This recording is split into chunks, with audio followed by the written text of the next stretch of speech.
네, 안녕하세요. 여러분들의 구독과 좋아요로 이 채널이 유지되고 있습니다. 네, 영상 속도는 1.5배를 추천드리는 바이고요. 항상 구독자님, 멤버십 회원님들에게 감사하다라고 말씀을 드리면서 이번 내용은 비트코인 관련된 소식과 이더리움 소식 이렇게 또 준비를 했는데요.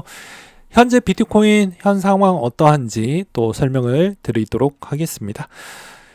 일단 GBTC 프리미엄 이야기를 좀 해보려고 하는데요. 프리미엄이 이제 거의 다 많이 없어졌습니다. 그래서 이 노란색 선을 보게 되면 잠깐 삐끔 올라갔던 때가 있었죠.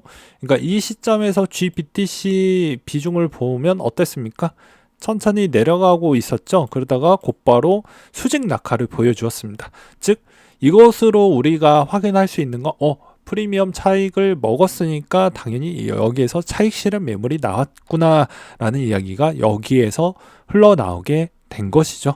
그래서 프리미엄 차가 이렇게까지 많이 올라갔으니 이 차이만큼에 있는 이때부터 요 시점 대비만큼 가격이 올라왔다더라 라는 이야기가 그 이야기라고 보시면 될 것 같습니다. 그래서 또 다른 의미로는 아무래도 수수료가 좀 비싸더라, 그렇기 때문에 아마도 어쩔 수 없이 GBTC 물량이 나머지에 있는 쪽에 마케팅으로도 또 쓰이긴 했어요. 마크나 나머지 쪽이나 뭐 피델리티나 그 다음에 블랙록 쪽에 있는 ETF가 성공적으로 계속 유입량이 늘어나고 있어요 라고 하고 있지만, 실제 늘어나고 있는 양이 GBTC에 있는 물량이 어느 정도 나왔던 물량이 어느 정도 사이에서 멈추고 유턴을 하고 있는지도 좀 볼 필요성이 있고, 그 상황에서 나머지에 있는 아크나 이런 쪽이 어느 위치에서 머물고 있냐, 수입 유입량이 정말로 GBTC 물량이 어느 정도 지나고 난 뒤에서도 진짜로 늘어나고 있는지 이걸 좀 볼 필요성이 있습니다. 근데 그나마 좀 관심도가 뜨거워졌다라고 볼 수 있는 척도 중에 하나는 무엇이냐면요, 여기서도 보시다시피 코인베이스의 미국의 유동성의 40%를 보유하고 있다라고 되어져 있지 않습니까? 요 자료를 보시게 되면, 그러면 그 다음에 크라켄하고 비트 스탬프가 차지를 하고 있는데, 스탬프 거는 이제 점유율이 좀 낮으니까 이 두 가지만 보시면 될 것 같습니다. 근데 40% 정도가 되어 가고 있다라는 건 ETF에 관심을 떴으니 대부분 코인베이스 쪽에 있는 주식은 지금 개판이지만 유입량이 생각보다 이번에 조금 늘어났어요. 못해도 7일 동안 대략 한 1,400개 올려서 이야기를 하는 겁니다. 1,400개 정도 늘어났고 대부분 188만 개 정도를 유지를 해주고 있습니다. 이 이상 뭐 좀 더 늘어날 것 같으면 어디론가 지갑으로 빼든지 어찌든지 간에 일단은 항상 188만 개 정도에서 계속 머물고 있다는 걸 볼 수가 있습니다. 그래서 비트코인 장액도 여기서 한동안 박스권에 계속 갇히고 있다는 걸 여기서도 보실 수가 있고요. 그 다음에 유입과 유출량도 어느 정도는 지금 좀 그렇게까지 크게 튀거나 그러진 않았다는 걸 여기서도 볼 수가 있게 되겠습니다. 그 다음으로는 아무래도 이제 선물 ETF 쪽에 있는 차트 위치도 좀 전 중요하다고 보는 입장입니다. 그래서 코인베이스 위치와 그 다음에 나머지 선물에 있는 그런 가격에 있는 ETF들도 좀 같이 보시면서 대응해 보시면 전 나쁘지 않는다라고 보고 있고요. 여전히 코인베이스 쪽도 가격 추이가 요 정도를 빠졌으면 전 이제 추가적으로 다시 한번 상승을 보여줄 수 있는 촉도라고 저는 생각을 하고 있습니다. 어차피 이 ETF에 있는 그 수탁은 누가 하죠? 그러면 결과론적으로는 코인베이스가 지금은 조정을 받는다고 해도 더 높은 위치에 분명히 있을 거라고 보고 있는 실정입니다. 그래서 코인베이스 여전히 조정 시 좀 접근을 해보는 전략 나쁘지 않는다라고 저는 보고 있는 실정이고요. 그 다음으로 또 보게 되면 이더리움 이야기를 좀 해야 되겠죠. 그래서 이더리움 이야기도 좀 준비를 해 보았습니다. 이번에 이더리움 거래소 잔고가 역대 최저치까지 기록을 했다라는 건 그만큼 좋은 소식이라고 볼 수가 있겠고요. 그 다음에 블룸버그 분석가가 이제 이 뭐라고 이야기를 했냐면 이더의 ETF가 결정 연기의 기대에 100% 부합을 해서 몇 달 동안은 더 지연될 가능성이 매우 높다라고 하는데, 이것도 저번 영상에 제가 미리 왜 그러하는지의 부연 설명을 충분히 드렸기 때문에 그 내용만 보셔도 어느 정도는 이해가 되실 것 같다라고 말씀을 드리고 싶습니다. 그 다음에 이제 한국 SC 의장이 게리 겐슬러를 만나서 ETF 논의 계획을 한다고 하는데, 얘네들 진짜 멍청한 것 같아요. 계속 눈치를 많이 주고 있기는 하는데 왜 이렇게 시간 끌기를 하는지, 그리고 게리 겐슬러를 만난다라고 하면 그게 ETF 상장시키라고 하겠습니까? ETF 내부 문건만 보아도 이거는 ETP다 ETF가 아니다라고 이런 이야기를 많이 하는데 그게 먹힐 것 같은지 전 좀 아이러니하다라고 생각이 들기도 했었고, 최근에 바이낸스 내부자 거래 정책에 따른 알림 내용이 있어 갖고 저도 요거 좀 봤는데, 재미난 건 최근에 이제 이 퍼스트 디지털 USD 바이낸스 스테이블 코인이죠. 이게 갑자기 이제 요 사이에 급등을 보여주었습니다. 그러면서 재미난 거는 테더는 그렇게까지 큰 변화는 없었습니다. 이번 상승 추이에 있어서. 그래서 그냥 이거는 내부자의 추정으로 나왔던 내용이니까 진짜 내부자 거래가 있었는지 그건 이분들만 알겠죠. 네.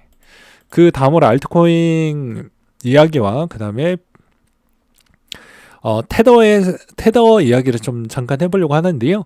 자, 위믹스 4분기 보고서에서 이제 병창호 씨가 계속 담당으로 요거 뭐 기사 이제 자료를 만들어내고 있는데요.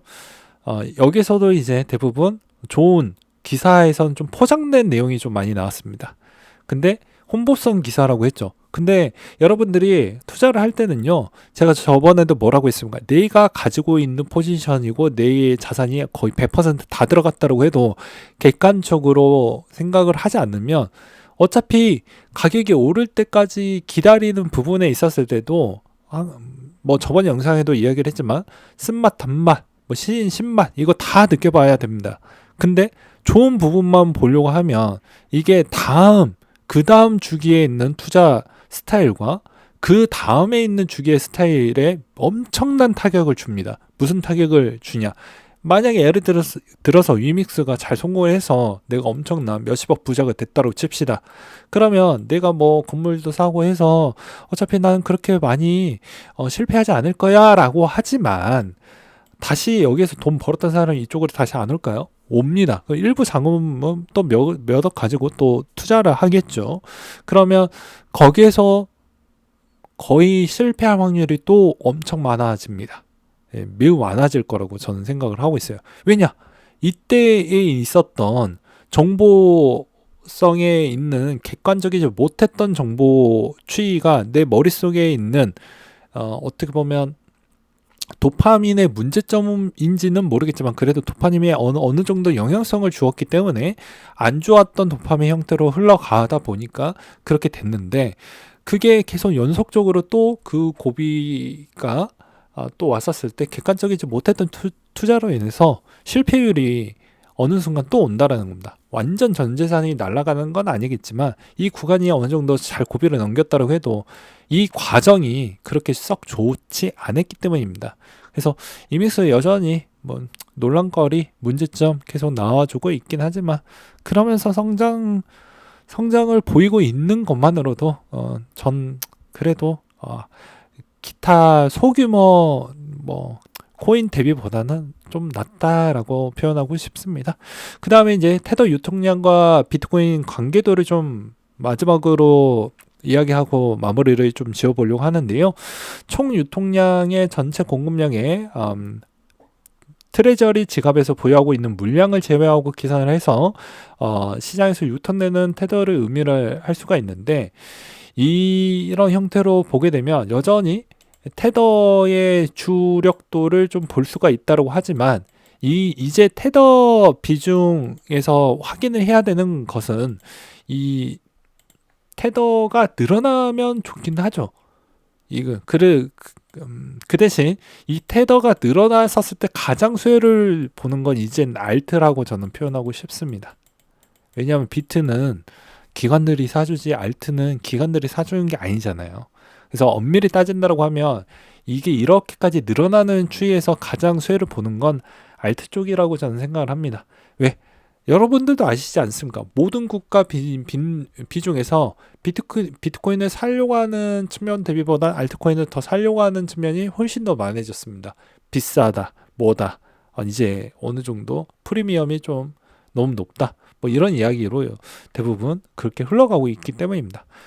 그래서 지금에 있는 스테이블 코인은 오히려 알트코인 관점으로 보는 게 좀 더 정확성이 높지 않을까라고 저는 보고 있고요.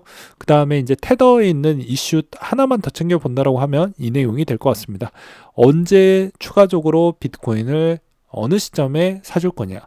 안 좋아지는 시점에서 테더가 또 매입을 해준다라고 하면 땡큐가 되겠죠. 대부분 분기 실적 기준점이 어차피 공개가 될 것이기 때문에 아마 3월, 6월, 9월, 12월 정도라고 생각을 합니다. 네, 오늘은 여기까지 준비를 했고요. 이상으로 마치도록 하겠습니다.